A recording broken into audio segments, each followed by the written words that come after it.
Okay, so now I'm joined by Somniac. How's it going, man? Going good. Cool, cool. So tell me a bit about your fighting game history. Well, I was playing Third Strike in the arcades for many years. Probably like 6 years. I was playing Alex. I wasn't doing very well. I'd fight against Yoon all the time. It wasn't very high on the tier list, as I recall. No, it's quite bad. If you're Japanese, you can make them work, but I couldn't make them work. And then I moved on to Street Fighter 4, and now Street Fighter 5. Okay. Yeah. What super art did you pick for Alex? Out of curiosity in Street Fighter 3. Boomerang Raid. Yeah. Was that generally accepted as the best one? Was it? Yeah, it's the best. Okay, cool. All the other ones, like Hyper Bomb was not that good. Like only catch them out of when you do the back chop, flash chop. Yeah. Who did you play in Street Fighter 5? In 5, I played Bison. Okay, so you weren't tempted to take what you learned from like Third Strike and try and apply it in Street Fighter 5? I tried Alex, and then I'm like, well, his legs are backwards, and he doesn't really play that well. So. Okay, I mean that's a fair enough assessment. Yeah. So why M Bison in Street Fighter 5? So I played M Bison in Street Fighter 4 for a majority of that game until Decapre came out, and then I was playing her as well. In the tournament in this weekend, I'll be playing Decapre. But in 5, I played Bison because I felt like in Season 1 he was the character I had the most fun with. So I was able to do a lot of cool-looking things. And generally when I pick a character, I like to pick the cool-looking character to me. So like in Marvel, I played Dormammu. Okay. Yeah, and Doctor Strange. The characters with really flashy-looking supers and specials and combos. Like, I feel like you like to put on like a show for the audience and put on like the craziest, longest combo you can come up with. I think like Street Fighter 4 Bison wasn't really putting on a show because he was like. It was all about just like you jump in, he would standing heavy kick you, and then we'd do it all over again. Yeah. But I just like some of his moves, like the Ultra 2 and Ultra 1 as well. Psycho Punisher for Ultra 2 in Street Fighter 4. Yeah. I think that was a really sick super, like Ultra. Just hit him with that. Yeah. Oh man, that was sick. Yeah. I mean, we had quite some good. Was it M Bison players in Europe? We had Phenomen and Gagapar. Did you like? You watch their kind of tournaments as well? Yeah, we actually had a chat with them. So like Gagapar, Phenom, Kim1234, Pinoy, and a few of the other Bison players. We'd get together on Mono as well. We'd get together and talk about matchups ever since Street Fighter 4. And it's carried over to 5. Oh, so that chat still is. Obviously, Phenom still does play a bit of M Bison, so you still talk now? So he's a bit less active in the chat now because he's playing Necalli. I actually started Street Fighter 5 with Necalli as well. Okay. So it's basically my secondary, like every other Bison player. Okay, so you got that similar kind of like mindset going on. Okay, that's cool. So Somniac, where did you get that game name from? Like, what's the story behind that? There's always a story, and I want to know. So when I started playing World of Warcraft, I typed in Insomniac and it was taken. So I'm like, I'll just get rid of the IN and I'll register. And yeah. And actually, I started playing SF4 because WoW took up too much time and I wanted something to be social. So I hit the arcades up all the time. And our team for Street Fighter 4, people would play all week. So I just go to the arcade all the time. I have never touched World of Warcraft for the very reason that I play enough video games as it is, and I still need to maintain some kind of like, social life and still see my girlfriend, all this kind of stuff. I do not need to play like a game like World of Warcraft. But I'm glad you made the transition. Yeah. The reason why I like fighting games is because you get what you put in. So like, if I need to take a break because of life, the game doesn't leave me, right? Like in World of Warcraft, if you don't go to certain things, they'll kick you out of the guild. It's very commitment to the team, whereas it's a second life. Whereas like Street Fighter, like it's more of a sport these days, isn't it? It's something you can like just put into your life when you got the time, but you don't have to do it every single day of the week. Exactly, yeah. So what can you tell me about the Street Fighter scene in Australia? Well, we've been going strong for a long time now. This is BAM 9. Yeah. And so that means the first one must have been what, like 2009? Or yes, 8? 2000. I think it was 2008, like verging on 2009. Vanilla Street Fighter 4, I think it was the very first version. So it would have come out in the arcade. Arcades 2008, I think, and then I think it came out on console in 2009. Yeah. I think. Yeah. So it's been going for quite some time, and we've also got Ozhadou Nationals in Sydney, and that's another tournament I think that's up to like 15 or 16. Okay. So that's been running for a very long time as well. So we've had a lot of people playing fighting games for many, many years. Because we had arcades in Australia, we were lucky enough to have them. So it's quite easy to import arcade machines directly from Japan, isn't it? So I suppose, yeah. So we've got some like fighting game legends that have been in Australia for a long time, Human Bomb used to live in Australia back in the day, and Toxie. He used to travel to America back before anyone traveled. He got second in X-Men versus Street Fighter to Justin Wong.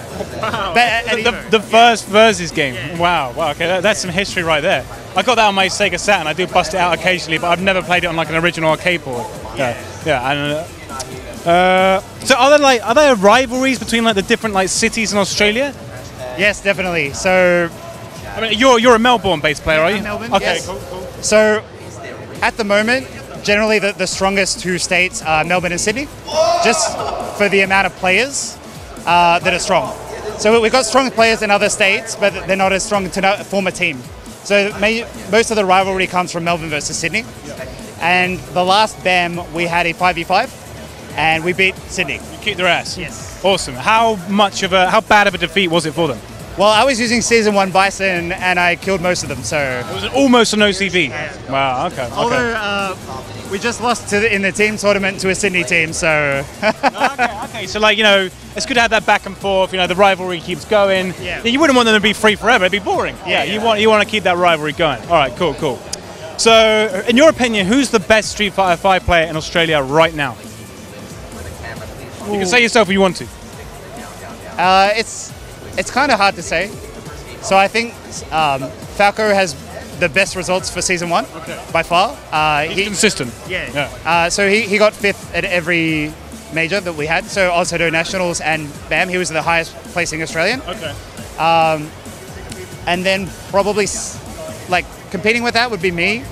I've done well at SEAM and I generally place well in these tournaments. I have the highest ranking points online, if that means anything. For some people, it definitely means something. Yeah, so... and you're sponsored as well. I mean, is this a new thing, or...? Yeah, recently, a few months now. DS has been around for a year now, but I joined a few months ago. So I'm looking forward to traveling a bit more. This is the first tournament I've had, like a first major I've had since I've been sponsored. So I'm looking forward to how I do. Is this like your full-time career then, or do you like have a job on the side as well? I actually was working all of today, and I came straight after work. So it's still not like paying the rent and everything yet. No. So the most amount of money I've won through Street Fighter is a couple of the BAMs that I've won. Yep. So I won BAM 5 and 7, I think it was, through Ultra. But E-League is where I've been getting a lot of my Street Fighter money. Yeah, so I'm up on that. That's more of the online kind of like tournament stuff. Okay. What's the biggest payout you've had at E-League then? Well, E-League betting. So okay. Online betting for E-League. Right. Okay. So you made like the reads in your game are good, but you have better reads when it comes to like being a spectator and knowing who's gonna like. So what's been the best prediction you've had in E-League in terms of like one payout? All right. So I look at the odds. Yeah. And there was 2 matches in particular, where it was Phenom versus Knuckledo, and Phenom was like 3.7 times to win. I'm like, well, that's crazy. Like, maybe if it was even, it would be a bad bet. Yeah. But 3.7 times, I'm like, I'll bet on Phenom, right? And then I saw Xiaohai versus Luffy, and Luffy was also 3.7 times. So I put him in a multi, and I bet on both of them, the outcome of both. And I got a lot of money for that. So if you ever see like Phenom, like in real life, you owe him like at least a pint or something. Yeah, it's good for you didn't bet against him against Punk because you might have lost that one. Yeah. Yeah. Well, when I know that it's not going to work out, I don't bet. Okay, cool. Well, that's impressive. Well, it's good that you're. I hope like eventually your tournament winnings like at least like start to match your gambling winnings as well. So what's been your greatest Street Fighter tournament victory ever? So I would say the 2 BAMs that I've won. Yeah. Does any match you've ever like played in the tournament stick out as being like one that was like really hard fought? There was one match that I think is like one of the closest that I've had that's on YouTube, but I still lost it. But it was so close, it went down to the pixel, went down to the last bit of life. It was me versus K-Brad at EVO, and I think that match got like nearly 100,000 views or something like that. It was like to get out of pools, and it was the closest match. Like some minor adjustments and I would have won, but K-Brad just clutched it out at the very end. But you can still be happy about matches like that because you know it could have like gone either way like at a certain point, isn't it? So, yeah, if I'm happy with how I played, it's fine. Like win or lose, as long as I'm happy about it. Do you reckon K-Brad still remembers that match? If I know he's here this weekend, I'm going to ask him. I'm going to ask him if he still remembers. I think he does, because he had a talk to Justin Wong about it, because Justin didn't know me from... I've traveled to EVO quite a bit, and we played it like an SBO qualifier, and I beat Justin's Adon in the 3v3 tournament. And K-Bread asked him advice like, so how lame does he play? And Justin's like, he plays so lame. You're more of the slow, methodical kind of like you are whiff punishing and sort of like taking your opportunities rather than just like Rago going in and like... Yeah. So how I like to play, I try to play pretty clean. I like the footsie game. It's kind of why I picked Bison in 5, because I feel like his normals have really high conversions for the range that they have.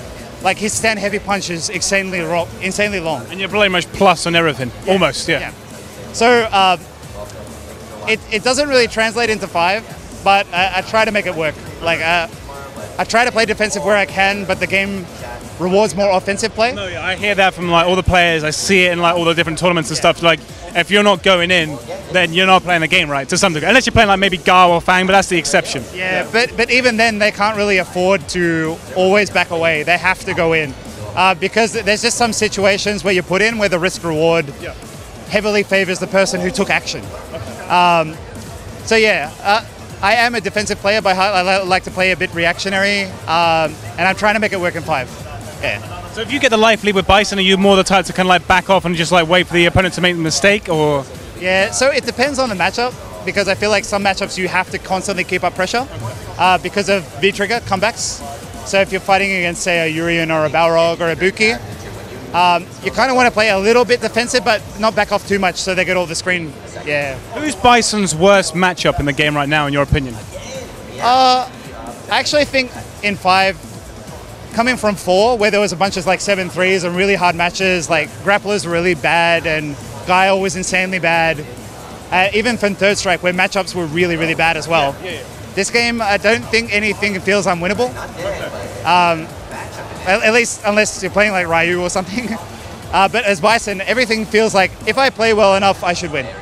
Yeah. So you're not worried about playing any characters, like, you know, you'd be more concerned about playing a specific player rather than a specific character. I think the character I worry about the most is probably Balrog. Just because... It's alright, he's getting the health nerf. It's coming, okay? Everybody asked for it and it's in the post. It's coming, yeah. Like, I'm going to have to deal with that, like, you know, 25 health. Yeah. You must be happy about that. I mean, it doesn't really change what happens. So, I feel like just the way that he even plays normally is quite difficult because of the EX dash punch. It's not reactable, and he's +1 on block. So I feel like at any point when he has it, I can't really play footsies. So I can't really throw something out, because then he's going to EX dash punch me, push me to the corner, put me in the grinder. Yeah. Just do the standing like light kick, and he's still going to be like plus afterwards. You can't really challenge that. You haven't got an invincible, a reversal outside of critical art. So I can see where that would be a challenge. I can see that would be a challenge. Okay. Do you think are you happy with how like Bison is in the game at the moment, or would you like, within reason, any kind of like changes to the character? Do you think he needs any changes, or is he complete? So I think he's in a pretty good place. The main thing I want is a usable V skill in most matchups, because there's so many matchups where he just doesn't use it. When you can use against fireball characters, that's cool. It feels great, right? But it was a big improvement from Season 1, because even against fireball characters, it wasn't that good. Like, you'd hold it, and then they jump at you, and you die. At least in this game, you can, like, absorb. I'd like if it were more usable in the majority of matchups. Like, I'm never going to use it against Balrog. I'm never going to use it against Laura. You know, all these characters. I wish I could have the same kind of versatility of, say, like Ibuki, Nikali, all these characters that get to use their V-skill. There's no matchup where their V-skills like don't apply. You want something that's just not specifically just for fireballs. Yeah. So does it work against normals? It does, and it's so risky that like you have to do it against the slowest normals. So maybe like Geef's like charge, heavy punch or something. But the thing about those moves is he can release it. So if you got your timing wrong, he crush counters you. So it ain't worth the risk in this game. You're losing like 50% or something like that if they got full resources. Okay. I mean, another question. What we got? To my knowledge, there has never been an Australian Street Fighter character. So if Capcom was to ever make one, how would you like them to look? So I argue that there is one. Okay, okay, but this is like a playable one. A playable one, yeah, okay. Yeah, it's Akuma. The secret identity of Akuma Australian. Okay, so like, why did you say that? Why did you say that? There's a bunch of theories about it. I don't really believe it, but the thing about Australia is it's a very mixed culture country. Yep. So it's very hard to say what is an Australian attribute to put into a character. So, like even Nikali, he's kind of meant to be the New Zealand character, but he's kind of more Aztec than New Zealand. Yeah, it's a mishmash right? of different like cultures and concepts in that one. Yeah. So, yeah, I don't really see any point for an Australian character. Oh, wow. Yeah. You don't want there to be an Australian character, you think it'd be a wasted character slot? Oh, actually, I heard there was some rumors of a character that was going to be like a leak list, and it was meant to be something similar to Laura, but she was from Australia, and her name was like Sherry. That was on like the original leak list. Yeah, but I can't really think of anything purely Australian that I would attribute to the character. I reckon maybe Capcom will one day put something together. Yeah. I'm sure it'll do this country proud. All right. 100%. Okay.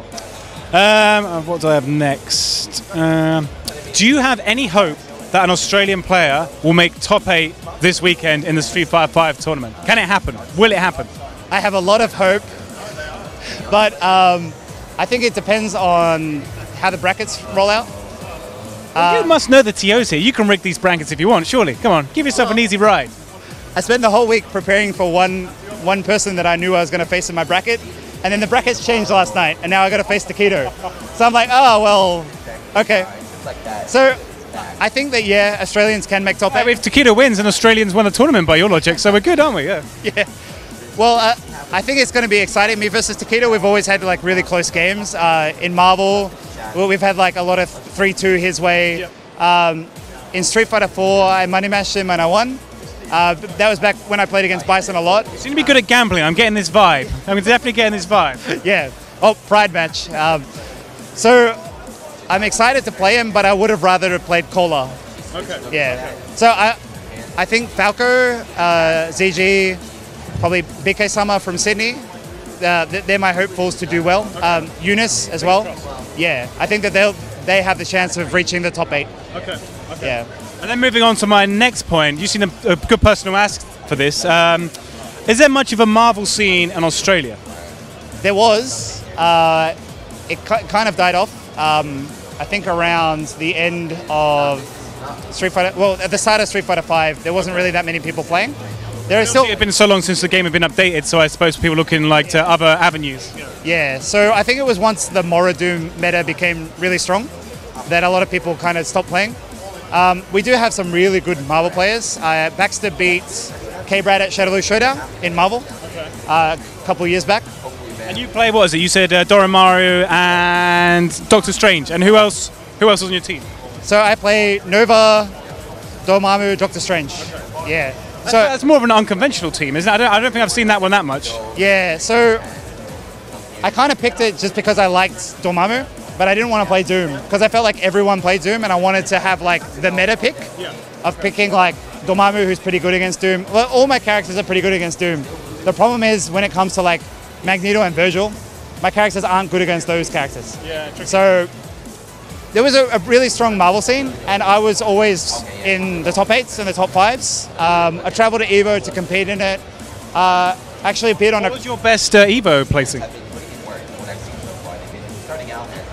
I think I'm just made it out of pools, but that's still an accomplishment considering how good the US are at Marvel and how many people enter the tournaments. In SF4 I did a fair bit better. Made it like top 64 a few times. Are you excited from what you've seen of like Infinite so far then?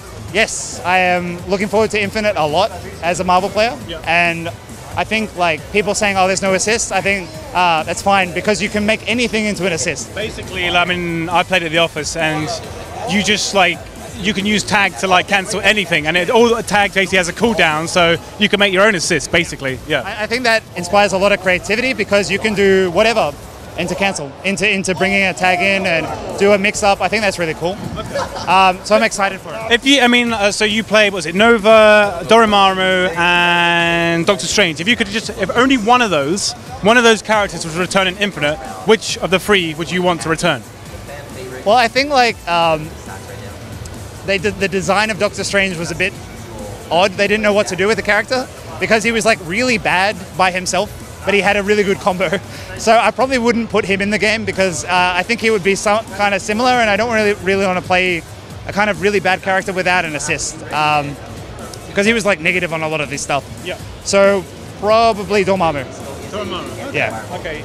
You want to do those where it gets like the blue and the red orbs, and then just like all those projectiles come out and crazy stuff. Stalking Flare. Any character that has that, and it's not Dhalsim, I'll play them. So it's one of the reasons why I picked Decapre because of the Ultra, and it's one of the reasons I'll play Ed. You just want to like pin people down with that projectile, and like it's so cool. You know, you get your turn basically. Yeah. I mean, what do you think of like what you've seen of Ed then, the beta of the weekend? Because like he's like V-Trigger's a bit like that, where the fireball comes out and just keeps rolling towards you. Yeah. Like he looks really flashy, and I kind of want to see how good his normals are, like plus on block or negative. I want to see how he plays. I think the lenient inputs might be take a bit to get used to, because I don't want to like get moves by mistake. No. Yeah. So I feel like it's a bit of a challenge because in my mind it's like a character that's kind of like Decapre, kind of like Jury, a little bit like Cody. So like that kind of. It does interest you. From what you've seen, you would at least like take him into the lab and then see what he's capable of, and then maybe make a decision if he'll be like one of your subs in the future or something like that. Yeah. So I'm actually excited for the story aspect of Ed. I think that it's a really cool storyline. So he's come from SF4 going into SF5. Bison's just died, but this kid has psycho power, right? So Bison might come back in the future in the form of Ed. That's how I like to think of it. Well, I mean, I played through the character story in the game. I think you'll enjoy what's there. I'll definitely say that. Okay. Yeah, cool. All right, well, thanks very much for talking to me, and good luck in the tournament tomorrow. Thank you.